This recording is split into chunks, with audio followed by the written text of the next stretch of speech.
Hasta que en el cuarto siglo llegó un hereje que se llama Arrio. Y Arrio utilizó el canto para propagar y fijar sus enseñanzas a sus discípulos. Y pronto los creyentes en las iglesias estaban cantando herejías. O sea, estaban cantando cosas que no eran verdad de la palabra de Dios. Una de las cosas que Arrio estaba enseñando es que Jesucristo no era Dios. Negaba la Trinidad y promovía eso en los cantos. Entonces, cuando se produjo el concilio de la Odisea, los líderes de las iglesias reaccionaron como un péndulo, como muchas veces reaccionamos. Cuando hay una herejía y utilizan las canciones, ¿qué sucedió? Ellos reaccionaron como un péndulo yendo hacia el otro extremo y formularon varias prohibiciones, entre los cuales estaban las siguientes. Esto al principio era acordado entre los que estaban en ese concilio, pero más adelante, unos años más tarde, se aplicó a todas las iglesias. Varias prohibiciones. En primer lugar, la prohibición de que todos en la congregación participaran en la adoración cantada. O sea, no todos pueden cantar. Estaban diciendo que en las iglesias habían cierto grupo de personas que eran instruidos en la fe cristiana, en la doctrina, y ellos podían cantar las canciones, no toda la congregación. Y comenzó a haber una gran diferencia en lo que eran los laicos y los clérigos. Los laicos o la gente de la congregación no cantaba las alabanzas a Dios. Quizás para tratar de evitar, porque pensaban, bueno, el pueblo es indocto, no sabe la doctrina, está cantando herejías, entonces vamos a quitarle las canciones. Segundo, la prohibición del uso de instrumentos musicales. Quizás porque ya también la música era más sensual. No tengo documentado todo eso, pero se prohibieron los instrumentos musicales. Y luego la prohibición de la lectura y canto de textos que eran de inspiración humana. Ahora, con eso lo que quiero decir es que no eran salmos, no eran himnos escriturales, sino cánticos espirituales que habían venido con palabras humanas, pero quizás eran de alabanza a Dios, ¿sí? Entonces, solamente la escritura podía ser utilizada para los cánticos. Ahora, en un sentido, ese empuje era bueno, pero se fueron al extremo. A partir del siglo IV, el latín comenzó a reemplazar al griego como el idioma de la iglesia occidental. Y este cambio era casi universal cuando cerró el siglo VI. La Septuaginta griega, ese Antiguo Testamento en el griego, fue reemplazada por la Vulgata latina, y los cantos de la liturgia también se entonaban en latín. Pero llegó un momento donde la gente común no sabía latín. Hablaba inglés, español, francés, portugués o diferentes otros idiomas, pero no el latín. Los cantos, la liturgia, la lectura de las escrituras se hacía todo en latín, y la gente común, la gente de la congregación, ni cantaba, ni tampoco entendía lo que se cantaba, no entendía lo que se leía. Esta forma de liturgia o canto de solo unos pocos duró por siglos hasta los tiempos de Martín Lutero. Martín Lutero nació en 1483. Y Lutero no solo ofreció la Biblia en el lenguaje del pueblo, tradujo la Biblia al alemán, sino que también ofreció himnos en el lenguaje popular y de forma simple para que la congregación pueda cantar. O sea, no eran arreglos armónicos o arreglos musicales donde es difícil, ¿no? Hemos escuchado, conocemos canciones, aún algunas canciones cristianas. Uno tiene que ser un soprano, uno tiene que ser un músico muy habilidoso para poder cantar y seguir esa melodía, porque no es simple, no es fácil la canción.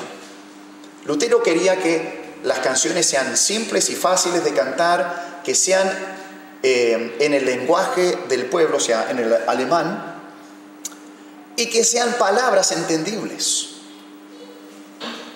Esto es lo que él dijo. Nuestro plan obviamente es diferente a lo que venía ya la Iglesia Católica enseñando y practicando. Él dice, nuestro plan es seguir el ejemplo de los profetas y los padres de la Iglesia y componer salmos para el mundo secular.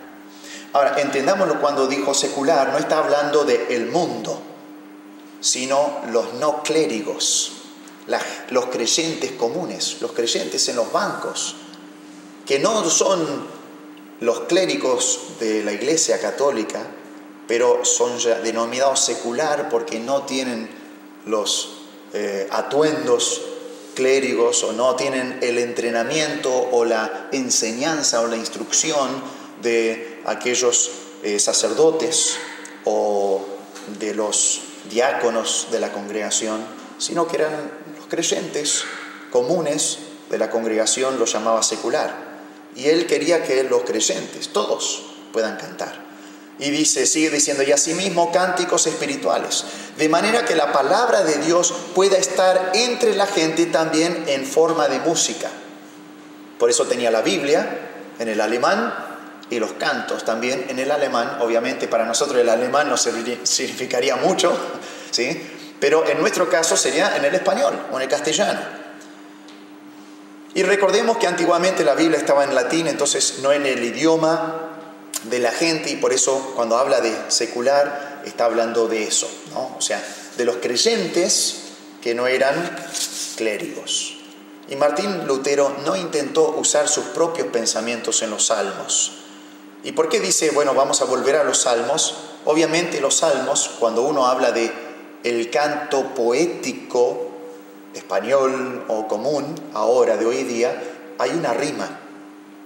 No era la clase de poesía hebrea. Y entonces cuando se tradujo al alemán o al español, no coincidían las sílabas como para que sea poesía cantable. Entonces, ¿qué se hacía? Tratando de apegarse a lo que es el texto y la enseñanza bíblica, se iban alterando las palabras para usar sinónimos o cambio de orden de las palabras para que rime y para que la gente pueda recordar la canción, cantarla y alabar al Señor con, podríamos decir, el contenido de los salmos. Entonces Martín Lutero tomó algunos salmos y los, podríamos decir, tradujo al alemán, ordenando las palabras, utilizando sinónimos o alteración de orden de palabras para que la gente pueda cantar los salmos como canciones. Y por eso él dice que no quería usar sus pensamientos en los salmos, sino para que puedan ser entendidas por todas las personas. Solamente las palabras de uso común deben ser usadas en las canciones cantadas. O sea, no utilizar palabras tan ambiguas o tan antiguas que la gente no sabe de lo que se trata. Y yo reconozco que en nuestro himnario algunas veces hay eso, ¿no? Live, ¿qué significa? ¿No? Es más, hoy día hay personas que uno dice Grey, ¿qué es Grey? ¿No? O palabras así que por ahí hace unos años eran entendibles, pero hoy día nuestra juventud no las entiende. Y quizás nosotros debemos ir observando nuestros himnos y alterándolos de cierta manera, o sacándolos o alterándolos para poder cantar cosas que realmente estamos entendiendo, para que todos podamos cantar lo que estamos entendiendo, o instruir en cuanto al significado de esas canciones. Al mismo tiempo, dice Lutero, deben ser escogidas cuidadosamente por su pureza y más aún deben ser claras y acercarse lo más posible a lo que el Salmo expresa. Entonces Martín Lutero estaba preocupado por claridad, ¿sí? Para que todos entendamos lo que cantamos, pero también pureza, para que se apegue a lo que Dios dice o a que los salmos dicen. Y hasta hace 100 años los únicos himnarios que existían en las iglesias eran básicamente pasajes de la Escritura, o los mismos pasajes parafraseados. Cánticos compuestos por el hombre o esa inspiración humana, podríamos decir, que no estamos diciendo que son inspirados por el Espíritu Santo como cantos, sino ideas, pensamientos humanos, ni siquiera se permitieron en la adoración pública hasta el siglo XIX. Eso lo describe Tim Fisher en su libro La batalla por la música cristiana. Y el problema mayor con la música cristiana contemporánea, y con eso me refiero a que es como si fuera un movimiento, un estilo. No estoy diciendo a una canción cristiana nueva, ¿sí? Con contemporáneo no estoy diciendo, bueno, que es nueva ahora, sino que es el estilo de esa música cristiana contemporánea. El problema mayor fue cuando los músicos quisieron utilizar su música para ganar almas para Cristo. Y realizaban espectáculos o conciertos de rock con música que atraía a la gente que nunca pisaría una iglesia. Y por eso no comenzó en la iglesia. Estos conciertos de música cristiana contemporánea comenzaron en salones o lugares de concierto o en ¿cómo es? El lugar donde se juegan los deportes, ¿no? En los estadios, lugares así abiertos, públicos, donde la gente dice, sí, yo voy a ir a escuchar me atrae la música. Y entonces tratar de hacer que la gente, los incrédulos, lleguen para escuchar entonces esa música. Y la idea era para ganarlos a Cristo, para ganar almas. Y entonces, como nunca pisarían una iglesia esa gente, entonces se hacía el concierto en algún otro lugar, pero para atraer a los incrédulos debían ofrecer música con la cual estaban acostumbrados. Y entonces, a pesar de que utilizaban letra cristiana, la música era mundana.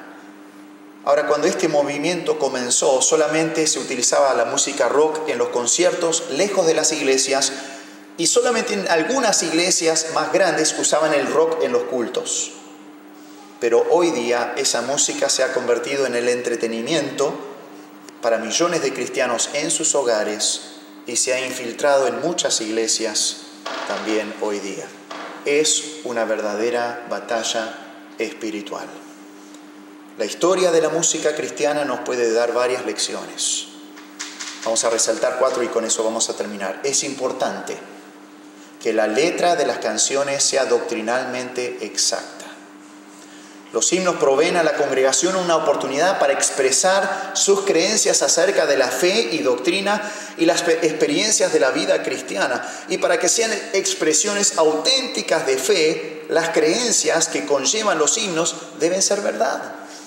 Si no cantamos la verdad, no está demostrando la fe cristiana. Deben estar basadas en las Escrituras y deben estar de acuerdo con las doctrinas de la congregación.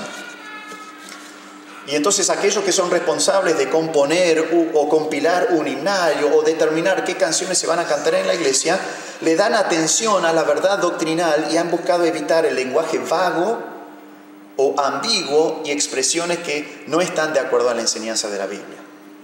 2. Es importante que la letra de las canciones esté en el idioma del adorador y las palabras sean claras.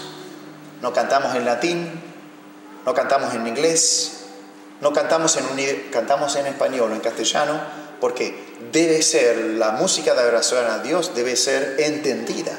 Pablo, ¿qué dijo? No, prefiero hablar una palabra, ¿sí?, en el idioma que todos entienden que 1000 en idiomas, otros idiomas o en lenguas, él les estaba diciendo. ¿Por qué? Los hermanos no son edificados. A pesar de que Dios entiende lo que estoy diciendo, no hay edificación en la iglesia. Entonces, el canto debe estar en el idioma de la gente.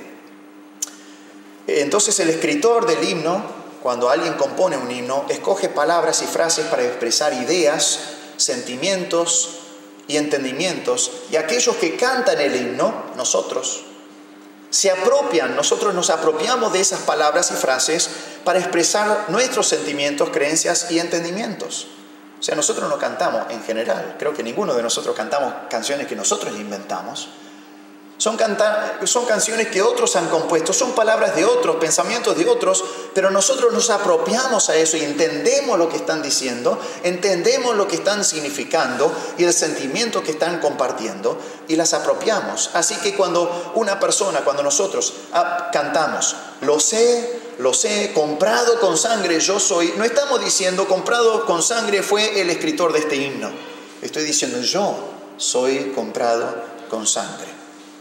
El que está cantando con agradecimiento está apropiándose de esas palabras. Y en tercer lugar, es importante que toda la congregación participe en el canto alabando a Dios. No es, bueno, vamos a tener un coro o personas que saben cantar y bueno, que ellos canten, nosotros escuchamos y disfrutamos del canto. El canto debe ser participante de todos. Y por ahí dice, pastor, pero yo no tengo buena voz. No importa, vos tenés la voz que Dios te dio, ¿sí? Y no todos somos Pavarotti, yo no soy Pavarotti. Pero la voz que Dios nos dio para que le alabemos a Él. Obviamente, si podemos, nos instruimos en el canto, si podemos mejorar, sí. Pero hermanos, cantemos. No hace falta tener hermosas voces o voces muy